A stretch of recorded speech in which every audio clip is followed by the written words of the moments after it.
Breaky CPK, joined by Fluff once again. We got Game 2 of the Final Tribe versus Team Secret. And as you see, and if you were watching the first game, you know, game number 1 going the way of Team Secret. Just across the board, draft, play, everything. It is kind of funny, you know, looking back. At least I was pretty confident with the Final Tribe's draft for a couple of reasons, but the one flaw was the greed, and that clearly is what cost them a lot of chance in that game. But again, props to Secret, no doubt, on how they played. So, Fluff, it starts with the Game 2 draft now. Curious how it changes this time. First pick Chen this time around for TFT. That is different. They kind of have to pick. They have to pick it because it's Puppy, and they didn't choose to ban it. I was also wondering if they would ban the Wisp as well, but it looks like Secret was respecting it for Final Tribe, so it did get banned out. They gave him a bit of a free pass. Chen, I really do love Chen. I'm not sure I've seen Pablo play it that much, but I'm sure he can. Hanskin has a lot of history playing it, well? so okay. Yeah, it might end up in his hands. Yeah, I do believe Chen is much better played as a 4 position than a 5 position, which would be the main reason I'd want to see Pablo play it, but they could swap with the roles, I guess, if they felt like it. Chen, a lot of people feel like those Invis heroes like Bounty Hunter or like heroes that can mirror him like Ogre are really effective, but as a Chen player, I can tell you that that's not the case at all. When you have Penitents versus those really tanky heroes, you just blow them up, and all you need to do is buy a Dust. It's not like the old days where if they block your camp, there's nowhere to go. There are so many camps to go to now, so yeah. I think when you do see a Chen, you just brace for the laning stage and not really try to interrupt his jungle. You just ward as much as you can, namely the hard camp at the shrine, at your enemy shrine. You want to block that one up. That's usually the first camp they go for. And then in your safe lane, you do want to block up that hard camp next to your laning phase, and that will give you the best chance against a Chen. But overall, you want to just pick a nice core into that lane, or a support that can deal with the creeps. Actually, you know, a really good hero right now is CM is actually really annoying for Chen. It's because you can, once you freeze the creep, it's almost guaranteed to die. It's a couple right clicks, so I would like to see that. But a couple interesting picks here.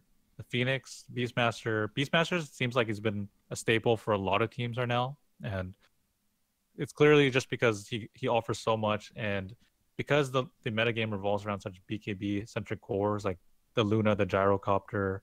You know, once they hit BKB, they do want to be fighting. Because you have Beastmaster, you're dissuading that, and that's also another reason why Bane is so popular as well. But Phoenix, I wouldn't be surprised if I saw Puppy playing that. Even as a safe lane support, he can get greedy at times. It's going to be phenomenal in the mid and late game stages, but I'm always worried, especially taking a chance. So they will need to back this lane up a bit more. Luna with the second pick. So Frost gonna get a hero that's a little bit more able and capable to flash farm than maybe say the Slark.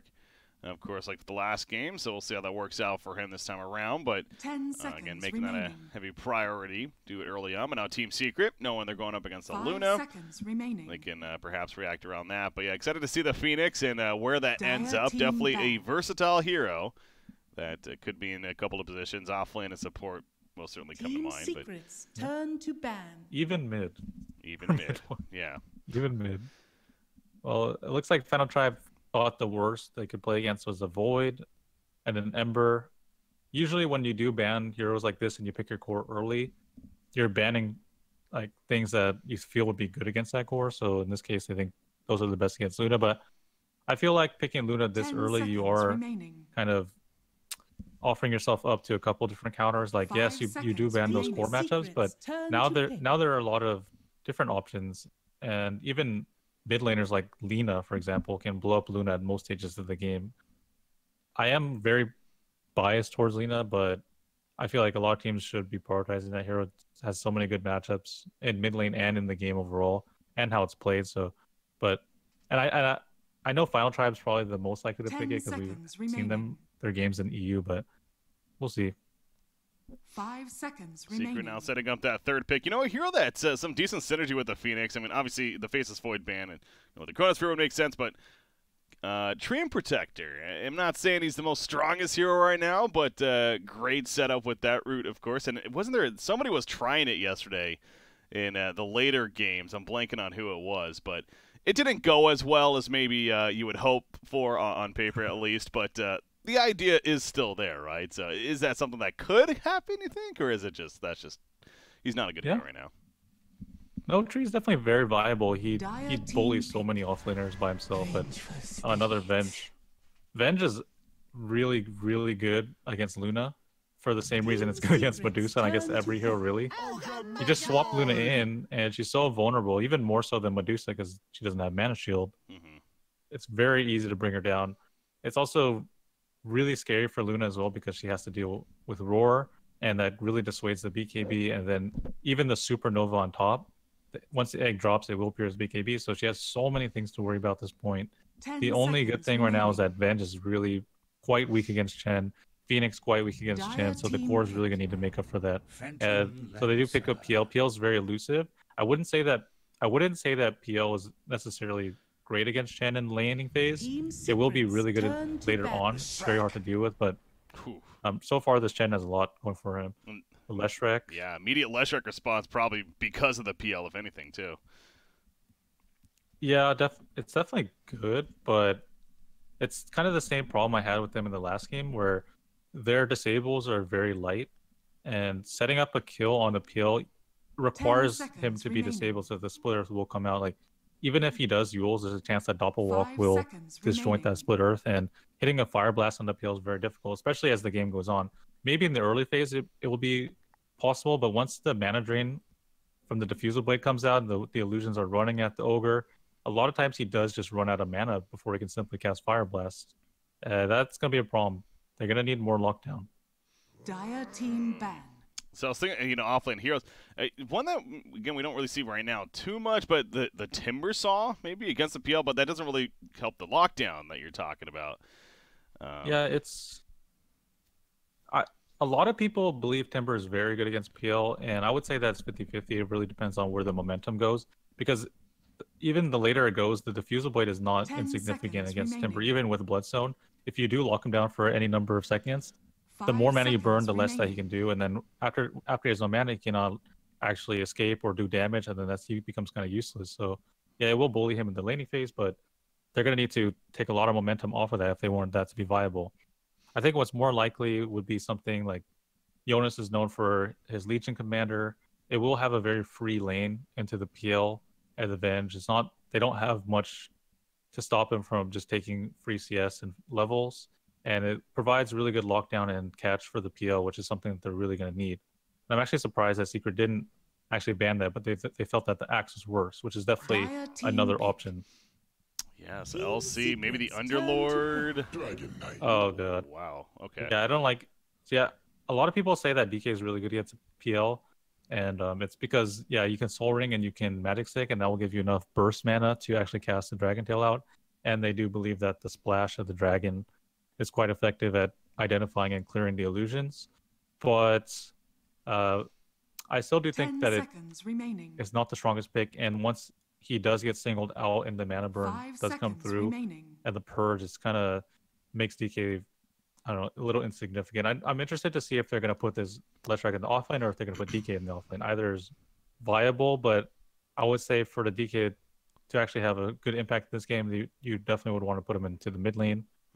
But yeah, I mean, like, the thing is that DK is, yeah, he's very tanky in the offlane, but if a Phoenix comes in and casts the Sun Ray on top of a couple of slows and disables, that will actually kill him most times. So I'm not really confident in that lane.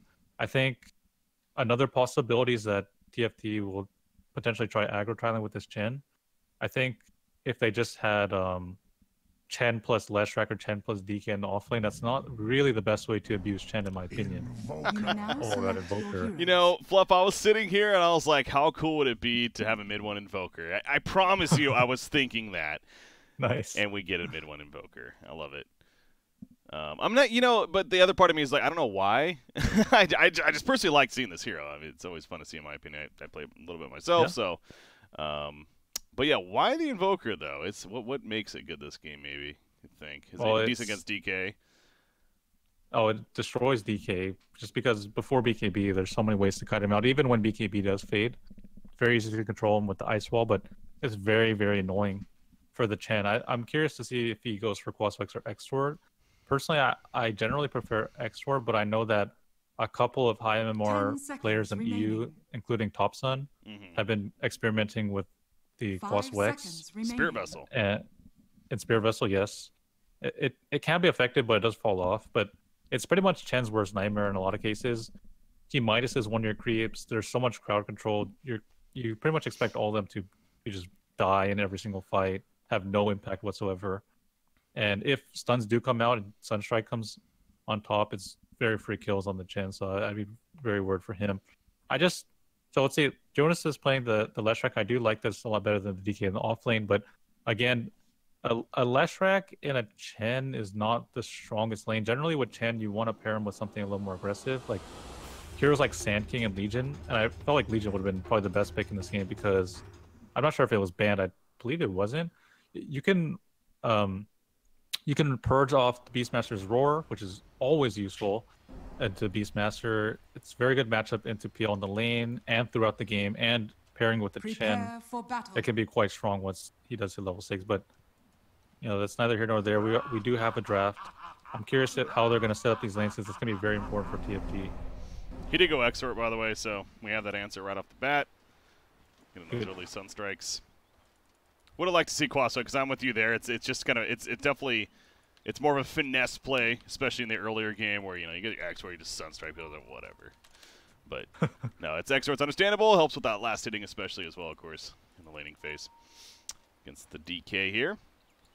But yeah, no, I'm definitely with you with the LC. You talk about that the overwhelming odds on top of that to help against the PL. It's just it did seem like it would have been a strong pick, but yeah, it's one of his favorite heroes, and he's the drafter. Yeah, I feel like sometimes 30 seconds to battle. I don't know. He might have thought that they wanted Leshrac mid first, and then they thought it was a good DK game. But yeah, if anything, this was the best game for him to pick that Legion commander. They do have the Ogre sitting down bottom lane. He does have a Stout Shield, so it looks like because Pablo's playing this, we have a 5-position Chen. I do like Chen.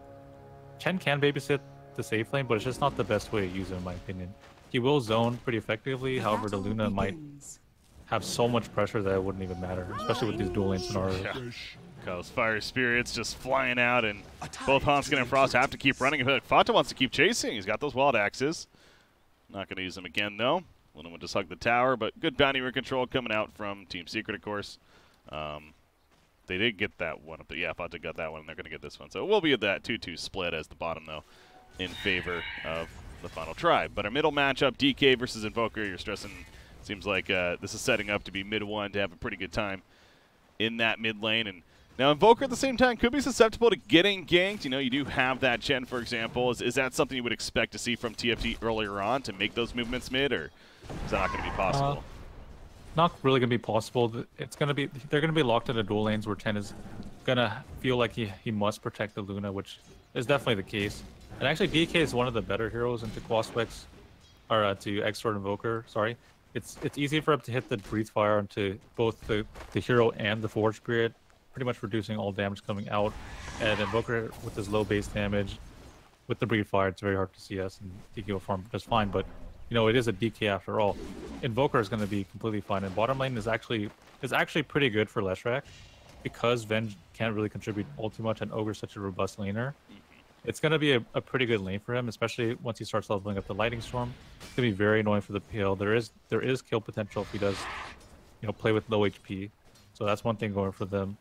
I do like Invoker in general, though. I think Invoker will be coming back into the meta because kind of what you want from that 2 position is like a hybrid of the physical and the magical, but also be able to take the team fights and be a little bit quicker than your 1 position. Bottom lane Ogre does get going on, but they can't really turn that into anything. But yeah, so Invoker, like, with some builds that people are going, I did watch Paparazzi playing Invoker on one of his pubs, and he actually just skipped Midas straight up. I was going to bring that up if you weren't. We've seen a lot of you mentioned Thompson, like, Midas has kind of died off, I feel like, on Invokers. Yeah. I mean, I still like it, but I feel like people think that Invoker is not really going to come online quick enough, and it's definitely viable to choose not to. Top lane, that was really close, by the way. The beam not going to happen from Frost. It wouldn't be enough damage. Beastmaster's got the 3 mangoes as well to make sure to help stay alive. You see Hanskin, he did send back his satyr. Oh, no. Wants to regen Doesn't it. take forever. Yeah, that's it's going to be a while. So it'll take some time here. Yeah, I also want to go back to the Ogre, though. Yeah, that's true. You can just bring it back in. But going back to the Ogre, yeah, we kind of overlooked him a little bit in the draft because there was just so much else to talk about. But Ogre's just, I mean, he's a simple hero overall, of course, but he did receive some nasty buffs, man, in this latest patch. It was multicast. It's ridiculous how they buff that ability now, both especially at level 1, but even at 2 and 3. In the hands of Pablo here, is this a hero maybe you would expect to start seeing a little bit more, especially after these buffs? I think so. That multicast buff is really significant, especially since it's affecting the Fire Blast stun duration. It's just so noticeable, especially once supports are getting a lot of levels this patch. There's a big fight happening. It looks like Ben's going to go down again. First blood, yeah. Ignite runs him down. That's a good Ogre with that Orb of Venom as well. He really is a bully in this lane. There's not much Venge can do, but I think he's fine with that because the trade-offs are so good for them in the mid lane team if they could just get out of this. And looks like PL is just farming just fine. How is the mid lane going? Right now, DK's 17 and 8. Wow, Invoker's 13 and 6. So right now, Era's definitely having the better of Invoker. This earlier start. It's hard to CS against Breathe Fire as Invoker. It's really easy to land the Breathe Fire and Invoker, so his damage is always reduced. And then with the Stout Shield and Quelling Blade on DK, he doesn't care about any damage coming through. Luna's having a great time top lane. It seems like Chen is definitely doing enough. I constantly see every time I go up here, he has a Centaur, or the Satyr forward. He's got a Centaur now as well. In fact, Vacha's in trouble. You see Icarus dive forward from Phoenix trying to help to save Beastmaster, but that's not going to be nearly enough. They just trap him in. The beam comes out, and down goes Beastmaster. So now the 2-0 start looking good for the final tribe, especially that top lane's winning. We talked about DK already. Much better start right now for the final tribe. Yeah, I think a lot of this has to do with the impact of the Phoenix. It's just not a hero that will put so much pressure on the lane. Chen is one of the strongest laning heroes in the game, whether you put him off lane or in the safe lane. Once he gets those creeps up, there's hardly any heroes that can contest him. So when you don't build for the Chen, he will get a lot off. And this is something that I think we can agree on for Secret. They definitely pick a little bit less for the lanes and more for the game in general, seeing as Venge is just not that great of a laning support and can be punished. But same thing goes for Phoenix. As a 4 position, it's pretty greedy. If your lane doesn't go well, you will have a really good impact in the mid game, but you have to accept the trade-off. I am shocked that Fata did not get that bounty room, but it was 5:15 and he was busy farming the camp right there.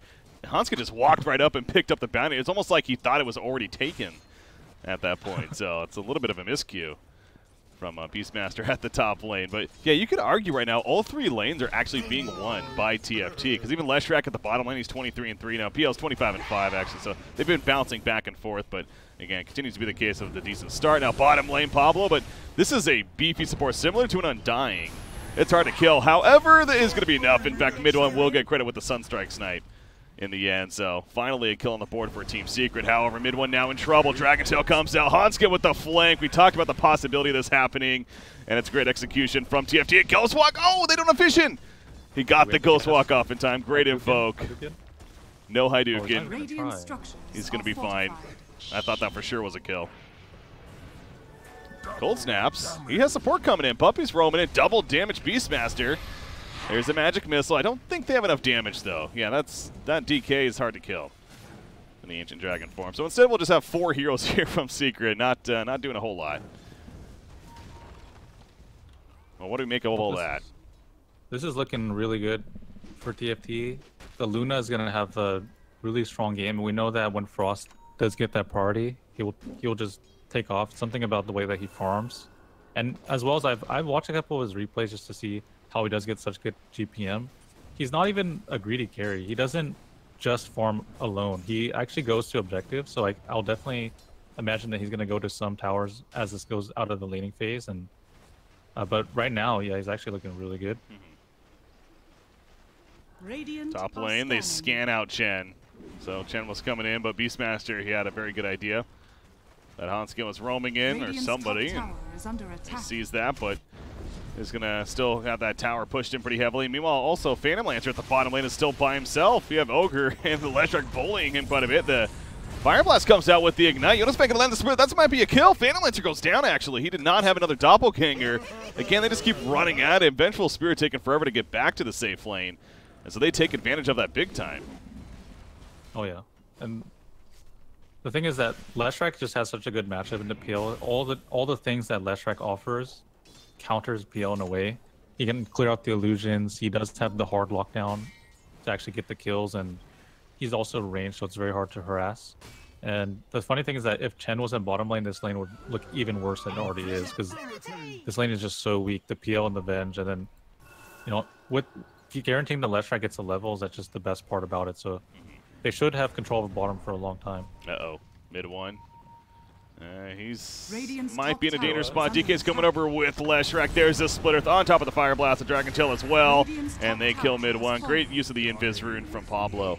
Finds a pretty key kill in that Invoker, so another good execution from TFT. Radiant's May middle transition tower into the is middle under tier attack. 1 tower. Yaps are going to do what he can to save this, but you also have Luna heading Dire's over. You're bottom talking about tower this. is Luna, under they attack. pushed in the top tower. Oh, maybe not. She's farming the jungle for now, but more Look at his build. objectives being done.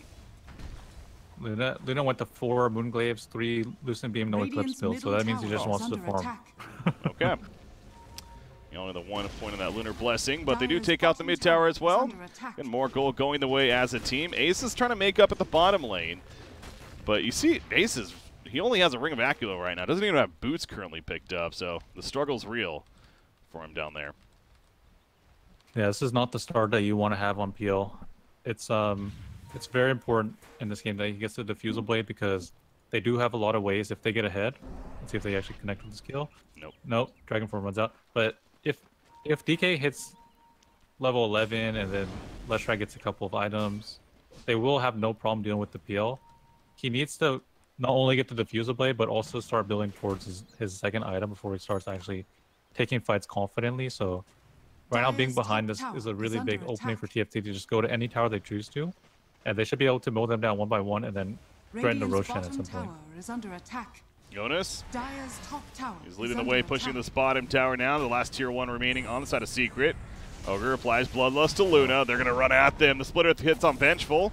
Ace, he did not get hit, though. He doesn't have Doppelganger. However, Eclipse going to come out. They at least get Vengeful. Can they find Ace? He's going to have to hide here for now. Phantom Rush away. Great play by Ace initially. 8 seconds still in that Doppelganger, though. It's just going to be too long. Dire's Only top level tower 1. He is Phantom under Rushes attack. in, but this delays maybe a little bit of the Radiant's inevitable. So structures are Hanskin gets credit for the kill, and that's Radiant's the easy bottom tier tower 1 is tower under push. So attack. initially it looked like a solid play, but again, it wasn't going to be the escape in the end.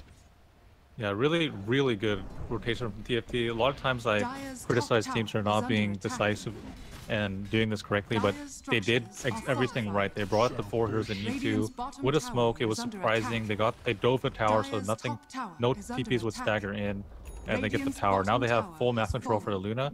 She will continue on pace. This is exactly where she wants to be at this point in the game, so they're playing this perfectly. Mid 1 is going to Hannah Midas. So yeah, I was definitely agreeing with you there. In fact, a lot of the observations lately have been Invokers passing up that Midas, but mid 1 in this case feels like it's still necessary. And then, of course, the Radiant's eventual bottom Ags tower will is come under out. attack.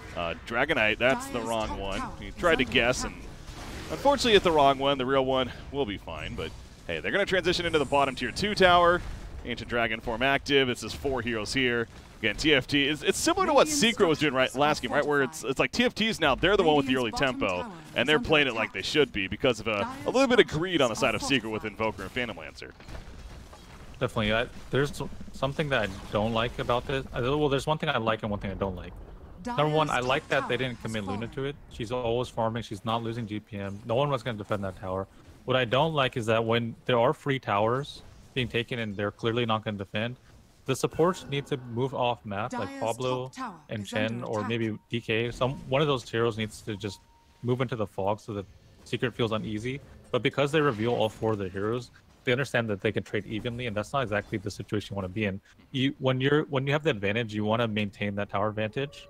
And part of the reason for that is that the DK did try to TP tier 1 top, and he had to cancel, realizing that he would just suicide. So they weren't able to rotate their team in to actually defend that tier 2 tower. And the Ogre did have to cancel his TP, so they lost the tower that they won, which is not great. But going for the haster, and Pablo actually ends up picking it up right in front of him, though, with the Fire Blast initiation. And then they take him out anyway, so Fata, speaking of struggling, not doing the best on the Beastmaster. Another double multi-cast. That's that buff coming into play, man. I'm telling you, the 60%. And Vengeful Spirit, he will get picked off as well. So this roaming Ogre Magi clearly working out pretty well. He actually went level 4 Ignited on top of that, so plenty of harassment and damage coming out from him. But you are right, though. They did give up that top tier 2 tower. In fact, Phoenix is still up here. As well, that was a hand of God. Was that actually to save somebody? Yeah, bottom lane. Yeah, bottom lane. Looks like they're... They got in a... Luna and PL got in a man fight, and Okay. the PL actually started winning that, and then they started panicking. Oh, Yapsers, he went back in! Oh my god. Well, an attempt was made today by Yapsers. We'll go with that. Whoops. That happened. Dire's middle tower is under attack. So he goes down, no TP. That's going to be on cooldown. Unfortunate play by him. He is trying to get that Spirit Vessel. He went the urn early and is going to go right into the Spirit Vessel. Is this a team that's, I guess with Chen, yeah, you can argue it's decent priority. No, it's just a nice item to have, specifically on the Phoenix, and just for positions in general. Like the extra HP, the movement speed's significant, and then when you combine it with the Sunray eventually later in the game, it's just a lot of damage coming through. But I do like Era going for the Blink Dagger next. They definitely need that. We said that they lack catch on the peel. This is going to be something they really need to pick them up. They scanned and they knew they were coming. The bait is real. However, Leshrac still takes a good upfront damage with the Primal Roar. He does go down. The Sunstrike finishing the job, but it's going to come at a cost. Fata, he's definitely dead. Puppy, I don't think he's going to win. That Penitent Slow, if anything, keeping him in place. Oh, Chen, he's going to get turned, however. Great turn from Puppy. Takes somebody with him, and numbers-wise, again, a 2-for-2 exchange when it's all said and done there. Yeah, great turn. Chen didn't really realize that he could burst it down, just trying to get the vision catch. Puppy is smartly realizing that he could turn it around, so making the best of a bad situation. I do like TFT's instincts there. They chose the core, between the core and the support, to initiate on first. A lot of amateur teams or amateur players will just go for whoever's easiest, which in that case it was the Vengeful Spirit. But in any situation where you can choose, you do want to bring down the core first, so they did make the correct choices there. Invoker, he gets caught out in the jungle. Does he have Ghostwalk invoked? He does not. And it's just not going to happen. Do they even have vision? They didn't have vision, so it would have been interesting. Granted, Jonas with that Pulse Nova and Diabolic Edict. Point is, they get the kill. Lockdown is plenty to take him out. So mid one was starting to pick it up. You see him now actually about to back down to 3rd place on the network chart. But Hand of Midas has been paying off. He's working towards the Ags, which we all know it's kind of allows Invoker to truly play the game once he has that. I will say the Invoker buff that happened too is something you can't overlook either. Again, as somebody who plays Invoker a little bit myself, it feels so nice not having to worry about spending mana invoking abilities earlier on in the game. Yeah, seriously. Because of that. Especially in the laning phase, especially just when you want to swap to Alacrity or Sunstrike Cold Snap. Always thinking about that mana cost is really annoying, but yeah. Now it's gone. It's perfect.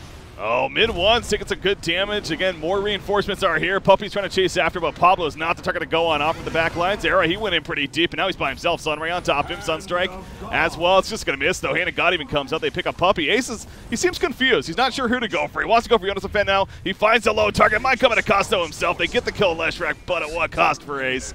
It probably will be his life. Doppelganger once again continuing to be on a long cooldown, and indeed he will fall. So we 2 for 1 for TFT. And will they group up and maybe just push the lane here? We'll have to wait and see. But these are some, I mean, they're hard to kill on TFT's side. You got the beefy supports, you have a Dragonite core, you have Chen heals kicking in. Not the easiest kills here. Yeah, and even the PL feeling under so much pressure is going for he went straight Yasha. So there will not be a diffuser blade. That means heroes like DK, or I criticized, not being the best usually, it's going to be amazing now. When there's no diffusal blade on the field, this hero just destroys. Same thing goes for Chen.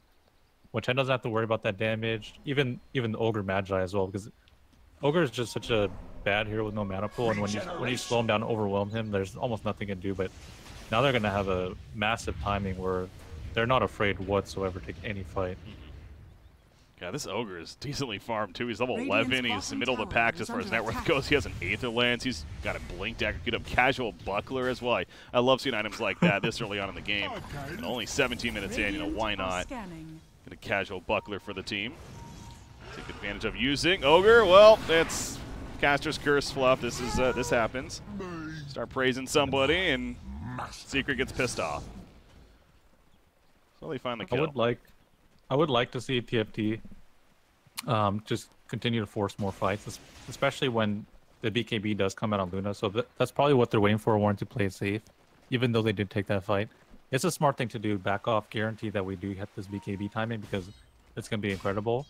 Once they do get that BKB, they should be able to take the rest of the tier 2s and then Roshan, and then from that point on, they will just control the map, and that's ideally what kind of strategy should come out for TFT.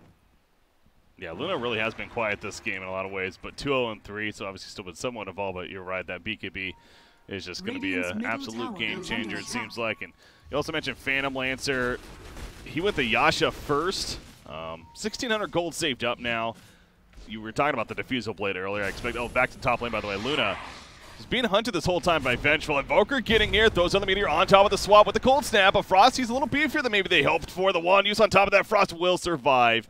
Popping the Mask of Madness to run away. The Wave of Terror connects. Does take him a little bit lower, but again, he does survive. Oh, Sunstriker heard it. Oh, it hits him! Mid-one guessed it, and he was right. Okay, they do have vision there. They did a ward. They did have a ward, yeah. I was going to say, that was a godlike Sunstrike if it wasn't for vision, but still, either way, well played by mid-one.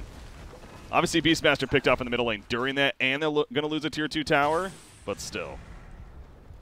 Puppy God, that is literally the best play possible, and it's an unlikely play at that.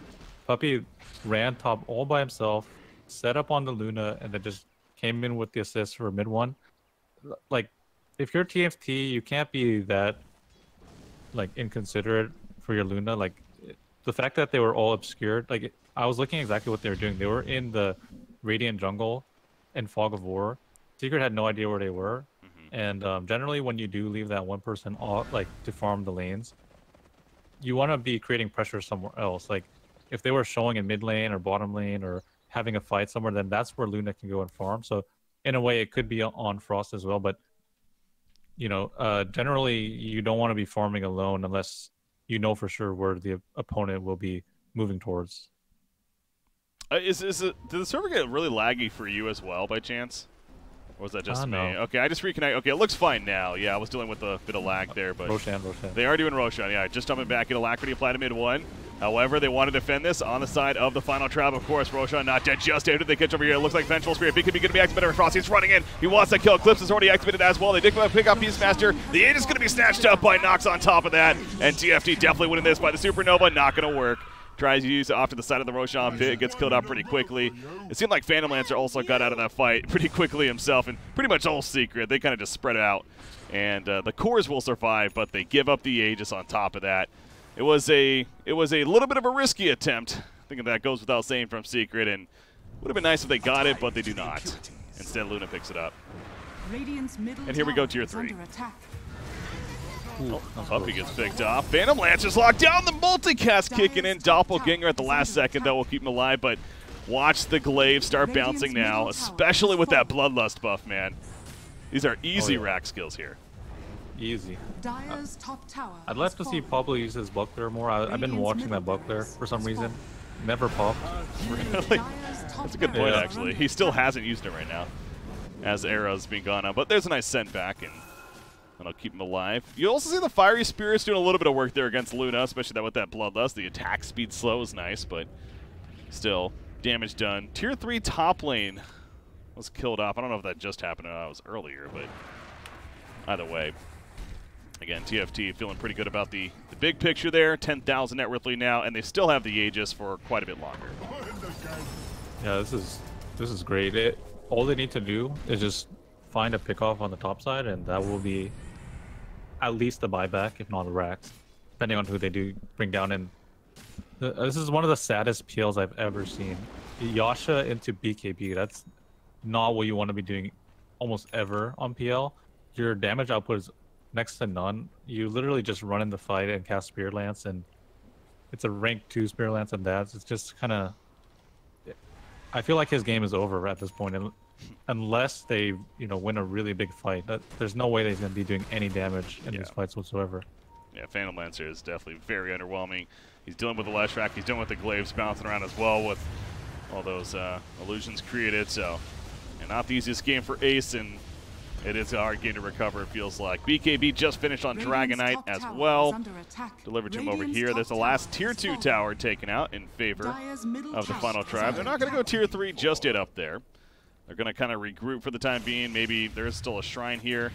And in fact, both shrines are still up, and TFT almost seems like they might be overlooking that a little bit. Seemed like maybe an easy shrine kill, but they choose to go elsewhere for now. Dire's bottom tower is under Am I attack. wrong to think, though, if you're TFT here, you really just want to use this Aegis right as DK? He's dead. Okay, there's a nice Sunstrike kill with the Prime Roar setup and PL nearby. I'll take that. Now, bottom lane Ogre, we ported into Death Trap. Dire's bottom tower Look at the is under multicast attack. off, but it doesn't matter. So, TFT, you got to be careful about this. That's a 3,000 net worth swing, so I kind of go back to my point, Fluff. I mean, TFT Dire's needs to use the bottom Sages, tower right? is under attack. Well, the thing is that they can't go high ground directly. The top lane actually Dire's picking up bottom tower Phoenix has maybe. fallen. I don't think it's enough damage for the yeah. He would have to catch him here for the TP. I don't think that's possible. He's good. Dire's Bottom lane, they're actually tower is forcing them under to TP, attack. and they're not going to do anything. They're just trying to force reactions. As far as your Aegis question goes, they can't really just force high ground 5-on-5 because there Dire's will be bottom buybacks. shrine is They're under not attack. that ahead where they can overcome buybacks at this point, and they always need to be paranoid of the swap. If Ben swaps in Luna, gets her in a bad position, that could be a terrible swing for them. So they need to be very careful look for the pickoffs. Ghost Walk. The dust does connect the second one. They used one initially, but Dragonite still felt like they had a chance. He gets it off, and mid one is caught. Jonas taking credit for that kill. So mid one does have a buyback worst case, but he is dead for 45 seconds now at this point. So, yes, I understand it. You do bring up some good points right there, but with Invoker dead, maybe a bit more of an over. Like I said, if anything, get the shrines, right? I mean, they are available, and Yes. we do see TFT heading Radiant's to it now bottom shrine is under attack. down here. I'm curious if Luna will buy a Lincoln Sphere or if he just wants to go for the DPS route. I think there's no wrong Radiant's answer here bottom because shrine the has PL fallen. is just so far behind. However, with a couple of those pickoffs, the Diffusal is coming out. He's nowhere near as strong as he should be at this point. Don't get me wrong, but it's a step in the right direction. So TFT can't just give up these free kills for no reason. They need to maintain their formation. I felt like they might have got a little sloppy there. The game plan revolves around the Luna. Just let the Luna get her farm, make sure that she's safe, and then push out one more wave so that you don't lose map control. Dire Right are now, scanning. I think they just need to get control of that top area, get some wards over there. They have no vision up top, and they just look for the pickoffs. Let's see the bounty we're in control. There's the takeaway of the Aegis. That's Phantom Lancer, he doppelgangers, and he'll just keep running, making sure to stay out of range of getting jumped unless DK has something to say about that. Blinking one more second, they may go. Yeah, Ancient Dragon Form, BKB reaction, though, from Ace. And I'm guessing he'll wow. be fine. God, that's a lot of damage. He does make it Radiant's out, but top that's a shrine BKB is use under now. attack. That's on cooldown, and obviously not down to 9 seconds as well. So this is really good. TFT is doing exactly what I thought they should do. Take control of this top area. Radiant's top shrine It's kind of sad has that fallen. Pablo did buy back in the last fight. It was just a skirmish, so his blink dagger is delayed, and he didn't choose the 90 GPM talent, which is a little surprising, as it's just really good. But I think the cast range is definitely an argument for that because being able to fire blast out of nowhere while mid lane's getting gone, but it's just fine. Uses BKB turns. Well, I was going to say maybe there's Actually a have to Ghost swap. Walk. Swap, so Oh, Puppy no. will die as a result of this. But kind of really didn't have a choice there. That's how Vengeful works in that support role. If your core gets jumped on like that, you pretty much got to swap. So I do like sacrifices. this Luna. She's queued up the Lincoln Sphere. She recognizes that, that's the way that they're going to break high ground. Even if she did have Butterfly, getting swapped into the middle of the base that item doesn't really protect you from that. There's not really any item that can. Yeah. Like Lincoln's is your best bet, and that'll be up to Secret to actually try to cancel that out. But as it stands, it's just very nice. There's not many cancels, and it's gonna keep you pretty safe when you're going for the high ground. Like you don't. It's all up to mid one to really break it safely, and then PL doesn't really want to move up, so it's gonna be a really nice item for him. Diffusal progress, it's on the way. It will take maybe another minute and a half. Late We do have a refusal. gem on DK. That's huge. He's not going down this game. He's just so far ahead, and his matchups are great. So that gem is gonna last for a very long time. Almost BKB on Leshrac even. I actually even has it. So once he gets a blink combined with that BKB, he's able to just jump in and pick off anyone. he could force BM to roar him, for example, and he won't even die if he just pops BKB and blinks in. So it's really, really nice. Roshan, about 35 seconds before he could respawn, so give it a minute at least or so before we're going to see Roshan coming back up, but I'm sure TFT is going to patiently wait nearby for that to take place. And Assault Curios queued up for Era. Speaking of his progress, he mentioned Leshrac now even going to Aeon Disc, so no Blink Dagger for him, just wants to just keep beefing up. Aeon Disc will help with that cause. Luna, that Lincolns you keep talking about, he's got 3,300 gold saved up, so Frost almost there. Of course, buyback will be on the mind, I'm sure, as well. A decent item to pick up on Secret side is this Heaven's Halberd from Phoenix, and he actually has enough gold for it now. Just a matter of buying the Talisman. Using that on Luna. If he can somehow dive, Icarus dive, and get it off somehow, that could be cute, but it's very easy for Final Tribe to punish him. Kind of the point I was getting at, well, bottom lane, they're getting Force and Roar. They're not going to turn into anything. That's He's just way too tanky. Yeah. Plus 300 talent, level 15. But what I was going to say is that in combination with Aether Lens, like the justification for cast range over GPM is that if you can catch the PL with the Fire Blast, just, because of this extra range, a lot of times it's hard to calculate as a carry player. So if you can get one stun off, and even better if it's a multicast, that's going to give him a huge opportunity in the team fight. So taking that talent is really, really nice, and that's actually the best way to play it if the Diffusal did come out early, because once the illusions start running at the Ogre and he runs out of mana, that's it. So if he can cast it, it's going to be really nice, and I do like that he has the Blink Dagger now. He's going to benefit from the extra range as well, from the Aether Lens and the talent is Blink, so he's going to have a huge catch range. Yeah. You're talking a lot about these talents. I'm looking further on. Oh my god, that level 20. I find it amusing that his level 20 40 strength talent is literally the same level 25 talent that Dragonite has as well. But this is now 40 Bloodlust attack speed is obviously pretty good for the role he's playing. But anyways, we'll talk about that later. Ace, he's going to be jumped when he pops BKB, just TPs immediately. So yet again, a case of, he survives, but another BKB used to just simply get the hell out of there. Mid one's going to keep split pushing. Secret, they're doing a lot of this. Beastmaster's doing it at the bottom lane. Mid one's been doing it at the top lane. We've already seen the tier 3 taken out up here. And may get some good damage in as Frost comes in, so never mind. Roshan's up in just under a minute now. So that'll be key once again. Gift from the goddess. Oh yeah. Secret's playing this perfectly, just splitting it up. There's no way they could fight. They just simply do not have the damage. Invoker does nothing. It's a double BKB core, triple BKB core at this point. So it's all on PL, and PL, he's just so far behind that he's not going to do a single thing. And as well as Diffusal Blade not really working once the BKBs are up. So this is totally in TFT's court. Look at this Invoker. He's playing so cheeky. He almost got the courier, and he's pushing into the base, just trying to chip down the racks.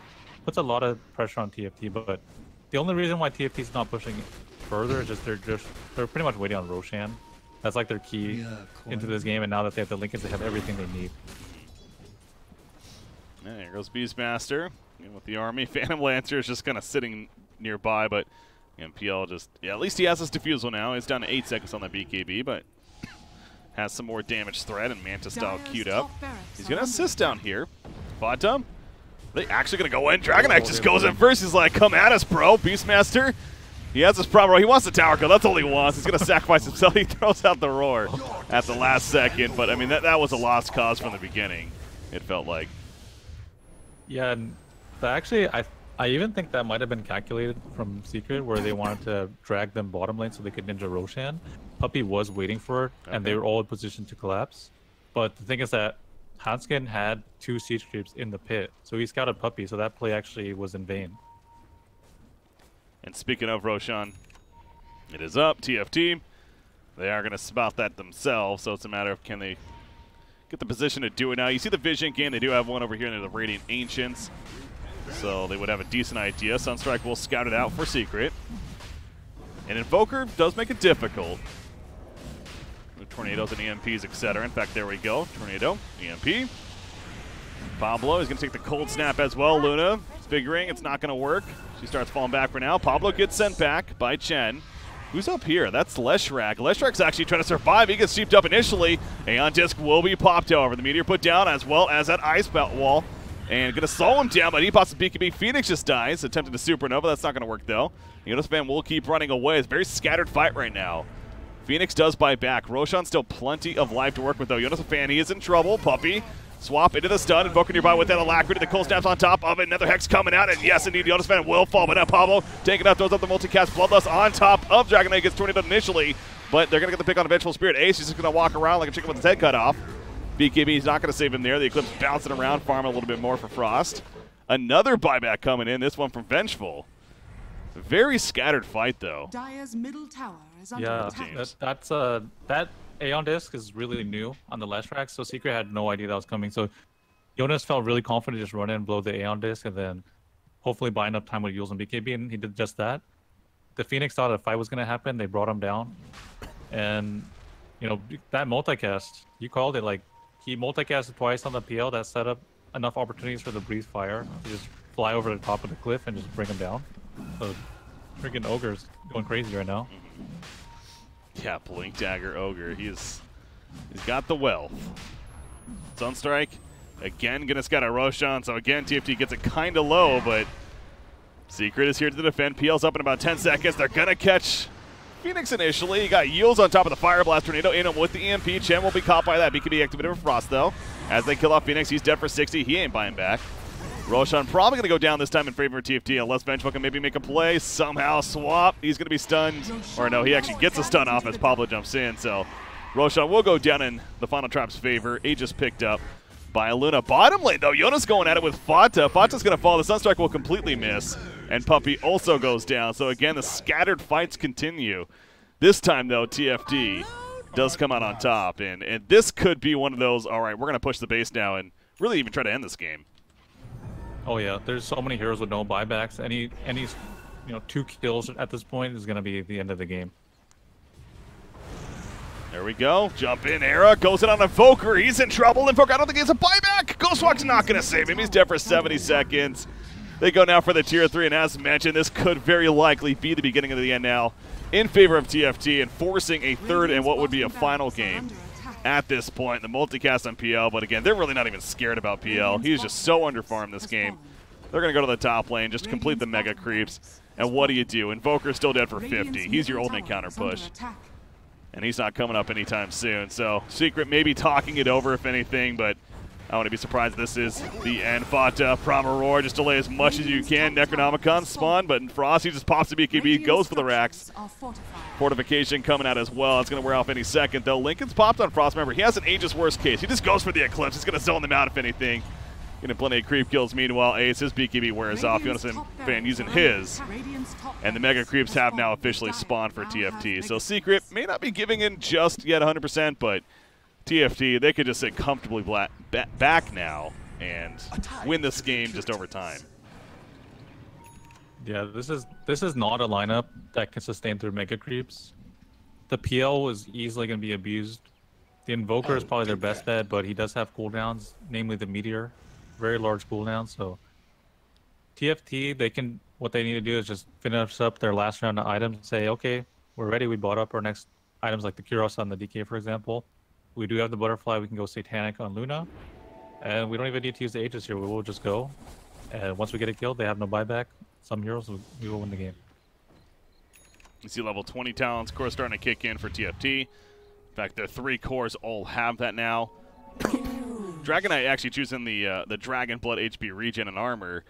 And again, 25, we talked about the 40 strength as well, that he will very likely get on top of that. Ogre is also close to level 20. We'll see what he gets. But, Bloodlust attack speed is being the hero that he is in his role. I'm sure he'll go that, but it's enticing, man. 40 strength, that would feel pretty good. That is really hard to pass up, but I feel like those core players would be like, dude, you take 40 attack speed. Yeah. Give me more, baby. Ogre just throwing out the Ignite. See the many multi-casts. There's Bloodlust applied to teammates. Let me see Secret. Does not want to get caught out. And the further they go out of their base, the more they have to worry about other lanes just heavily pushing in. As a result, thanks to Mega Creeps. TFT's actually just going in. They're not going to wait. They're not going to play the let's just wait, sit back, and let the creeps do their job game. They want kills, damn it. They kill Beastmaster. They're going to take out Invoker here. Most likely, yes, he's dead. He buys back immediately. This game's over, though. GG, well played. We're going game 3, Fluff. Couldn't be more excited. Yeah, I'm happy. This is going to go to game 3. It's perfect. The game 1 was such a storm, but yeah. At this game, Secret, I think TFT, they, in the pre-game lobby, they did not join instantaneously. That means they probably were having a meeting talking about, hey, our lineup was really slow. Let's play something more our style. You can't think of more early aggressive supports like Ogre, Chen. They got that single core Luna. A DK is perfect hero to just run around, create space for him. They did perfectly. He got the laning that he needed. They played this so well with the rotations, and once they take a couple of towers, the game kind of plays itself out. Secret, on the other hand, their supports, the style that they went for last game, a little bit greedy, I have to say. Phoenix and Vengeful Spirit, not the best laning supports. When you pair that against the Ogre and Chen, it kind of just, the early game just, very simple for TFT. Buy them a lot of time. They won all 3 lanes, so hopefully the next game, Secret maybe adjusts a little bit, and then I would love to see TFT just play the same style. It really does feel like game 1 and 2 were almost deja vu of each other, just with opposite teams, right? Because, again, the greed was the factor for the losing team.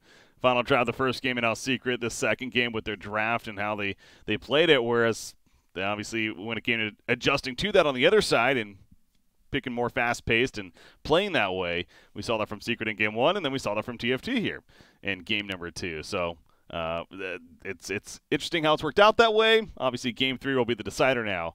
We'll see where the draft begins, and we'll see who gets that greedy draft, or if either team is just going to pass up on that idea. But that'll be the big focus, at least for me. For you guys at home, hopefully you're being entertained. We definitely got 2 solid teams going at it, and right now we're going into that game number 3. So, ladies and gentlemen, stay tuned. The China Supermajor, Team Secret versus the Final Tribe. Game number 3 at a Group C action. I'm Breaky CPK, joined by Fluff. We'll be right back.